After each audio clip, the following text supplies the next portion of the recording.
এমন কোন ঘর থাকবে না যেখানে জামাত ইসলামী পৌঁছাবে না।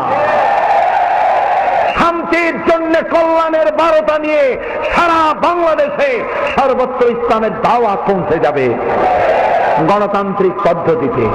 শুনিয়ে যাই কোরআন সামনে নিয়ে আপনাদেরকে, এই গণতান্ত্রিক পদ্ধতি মধ্য দিয়ে কোরআনের আইন বাংলাদেশে প্রতিষ্ঠা করার জন্য যদি 100 বছর জামাত ইসলামীকে অপেক্ষা করতে হয়, জামাত ইসলামী 100 বছর অপেক্ষা করবে, তবুও সন্ত্রাস এবং চরম পন্থা অবলম্বন করবে না, করবে না, করবে না। আমাদের অসংখ্য সাহিত্য ভান্ডার আছে, বললে হবে না জামাত ইসলামী কোন ইসলামী দল নয়। যিনি বলেন তিনিও কিয়ামতে উঠবেন, আমরা উঠব। আমি 50 বছর কোরআন